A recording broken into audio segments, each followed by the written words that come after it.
ji Swêdê mêvanê min e silav bû te Doktor Xoşevî. Kek Xoşevî dixwazim destpêkê de bizanim yanî ajenda Rojava Sereke ya Ahmed Şerh bo Rûsyayê çi mijar dibe navbeyna Putin û Ahmed Şerh de?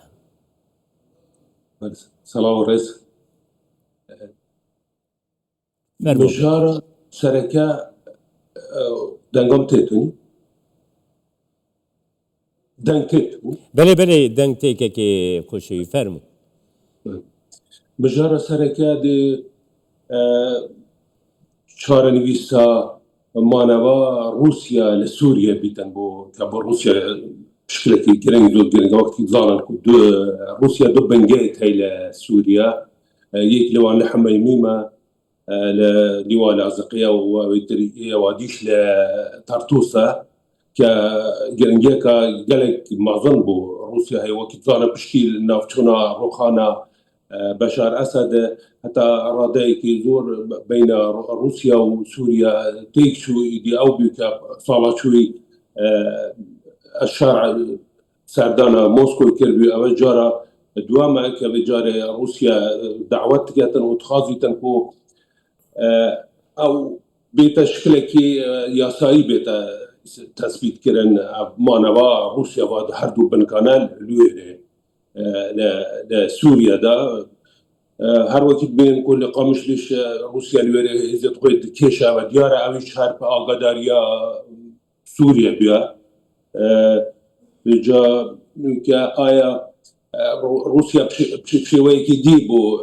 berjewandiya siyasetê xwe derve diçîtin beramber rabirdî ke salê çûyî de ew çaxa ku Beşar Esed ser desalatê bû zêdetir ew peywendiyê wan kesayetiyekê vegirê dabûn yanî berjan nûke Rusya berjewandiya xwe li çarçêveka firavantir bînîtin vê çarçûvê dixwazîtin ku mesela her gorînek li desalatê Sûriye'de bête kirinê tesîra li maneva Rusya û her du maneva ve du her du binkê supayî neketin. Kek Xoşevî tu zanî Kek Xoşevî li cem Kurda pirsek dirûst bûye. Yani niha Qamişlo tu zanî cihekî gelek stratejîk taybet bû Rusya jî û firokxaneya Qamişlo di kontrola Rusya'da bû. Ji bo çi Rusya ji firokxaneya Qamişlo vekişiye. Vekişî ew wekî bêjin wekî serçavê waniyê medyayî û ew nêzik li Kreml bêjin ku bên li ber hestiyariya barodoxekî hatiye pêş hestiyarî zanin ke ev şereke çêbû mabeyna Kurda va grupan de hatiye çêkirinê Rusya berjewandiya xwe zanî ku hêzê xwe vegihîzite vê ciya û beşek li wan û beşê dîşê hinardiya Moskow de ew taybetî ew efserê pilebilind evê kêşa evê çûya Moskow dibêjin eger rastî bite bêjim wekî Rusya xud bêjîtin ke nebîte ew teoriyeke tiştekî nedurist derbiçîtin ew dibêjin ku ev barodoxek hatiye pêş çêbûne wek firsateke wek pencereyeke ke bo Rusya çêbû û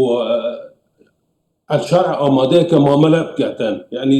دیویژن که ابا خود ابا وکی پنجره که بوما و امکانیت که بوما که چی بی ام یعنی هیچ خب بین یک شوین هر چنده هر لوس سرچاوی او سرگراده که سرچاوی که آژانس که میدیای نزدیک کرملین بیجیتن کو وقتی خو مانوا مال قمشلی وکو پرت مبونه و بدنه اصلی مش سرکه مش لوان بنگیت سپایی دا بیا بس بارودوخه که هاتیا پیش یعنی هر چند داود بین اول ضعیفی عمله بیا اول بارودوخه که هاتیا پیشو بشکله بس yani manava Rusya ile Qamışlı bu Kurdaş şey var garantiye ka niye netawayı büyü. Bu da hava unka barodux velihat ve بجا بشكل كم عم شي كنا بوكين بيجين كايا أبا ركبنا ما مريك بيا ركبنا بس ديارة ركبنا كبيش وقت شادية كرنا. بله. كيكي خوشوي دزاني يعني دناف كردان ده نتين اناف كردان ده شي يعني وصا دهات زاني كو روسيا گریدای پرسا کرد لسوریا بطایبتی خودی دیتنه کی زلاله اویک دما اسد دوسا يعني روسيا دقو دوی ما في كردان بيناسين ما في كردان دستوري دوري ناسين ستاتويك بو كردان هبي ابحل وستا روسيا دوی دمي دبو نها روسيا هر دیچه برانبری پرسا کرد نزلالیه کوکی کل موسکو هيا او داخوزا ستاتوي بوندا بويا اشترى بيجم گرنگ یا پرساو کرد لسوریه بو روسی دیاره وکی کو نوکی بریه تی چاوا دنرخینه که خوشوی تبقى نونری حریما کردستان جیبوی روسیه فرمو نرخاندنی جنابت درستن او راستا پیش چاقا رجیما بری روسيا شوي كي رياليتي تر برسا كردات ناري يعني هاول تداكو برسا كرد ببيتا بابتا كي سركا سوريا كبيتا دستور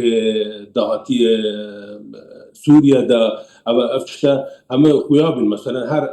هر هاتنا وان بو قامش بخو اوش جارانتي بو كي موت بو كردا و جارانتي بو روسيا بخوشي چونك تظاني او جروبيت كالورن هاو ما هاولا كيدانكو او راديكاليتك اسلامي اللي ورد درس كانوا بشتينجي او جروبي بشكي هر سركي وان ل اسيا نافراست روسيا قفقاز هاتنا نكاش دويري بجدارن او جروبا اقلب نارينا ميديا تورت كومالاتي داد بينين مثلا زمان روسيا بيا زمان سركال نافون جروبانا دا يعني او جروبان الولايات الجوراجورة هاتي جا او وان كوبيك وغيري داتنو زمان مشتركي وان زمان روسيا يعني اشكال بخويا يعني بروسيا بخو اول برجان ديال روسيا دانيه بس ديارة روسيا يكم بو اوضعي بو بارودو خيبات قريتن بو راوشيبات قريتن ك او توشي شاري بيا لاوكرانيا ويدي ناحيه لروا نيف دولتي دا عويست روسيا لواستر بو دي سوريا خوش ينكشر اكيد بين الرجيمه كغوريا الرجيماش كيكي خوشوي قباكو مروف للروشا شامي تماشت كم طيبتي الروشا احمد شر تماشت كم نها احمد شر كسكي دكريارين قدجي قالك نزيكتري روجافا ولاتين روجافا امريكا اشترى بيجم عربستان السعودي قطر تركيا يعني روسيا دوي باوريه ديكو احمد شرع بكشيني ميدانك جو زيدتر بالانس ناف دهبا باوريه كي وسا يا روسيا هيكو احمد شرع نزيكي خبكه بلا هي نعم روسيا محاولات كانت برامبر عندي يقول مثلا او رجل بيشيا شوي روسيا كافتا ناف شارك ناف خويدا ودبيتن ببارودو خيدا بيتا داري وراو شيدا بيتا داري ببيتا سياسة طويل برامبر سوريا لسد اساس برجانية ابوريو و يت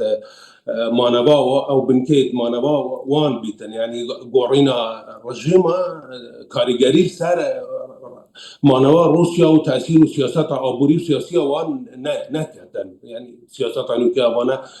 وصل زيادة رياليتيتا سياسات خل بشكل ده بينن جاري لا يدجنا احمد شارع محاولات كتك هفسنجي كتن روسيا يتلون ولاطا بيك هميشه بيونديتوي تيكاليتوي قال سوريا قال قوات بينا قال الولايات العربية قوات بينا باشتينجي سباي سوريا جريداي تكنولوجيا روسيا برساش هنا يعني في صناعي احمد شارع شنو كان يطبو لروسيا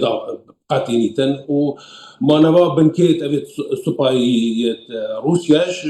جارا وكي هاو سانجيك كي احمد شارع محاولات يعني وكي تابخوش قوتي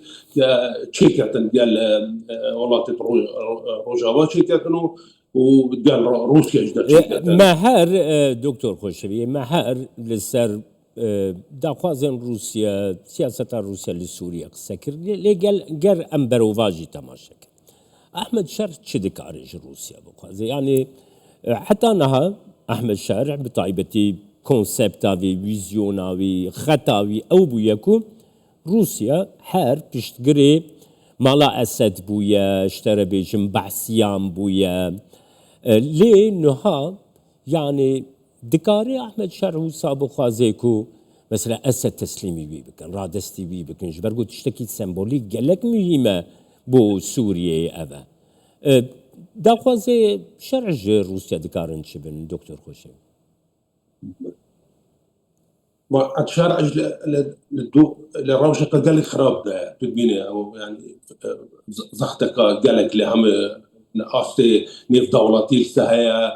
كردها مي جرتيا او وكيد بيني هر روش بروش لسار بيبارو دخي وضعية روسيا بين كونغرس أمريكا ولات دي ألمانيا فرنسا لهم قال دي في الشارع قال لك ما ظن أني سار أحمد شارع ده أو يكلوا أنا كخازيتا كتكاليت وي نيوناتوي تيك ناتشن يعني بين جريداني روسيا كوكي ولاتك اندام لهم الرخراويت نيوناتوي اندام هميشيه ليو ان دا الشارع بوز قال جرينج كابان تكاليا بين راجر بروسياش مهمه ببارودو خيدا روسياش هندي باشنيه يعني روشات بوتيك كافتي دا سپاسیاتتکم بله سپاسیاتتکم دکتر خوشوی ملا ابراهیم نری برای حکومت کردستان روسیه میوانی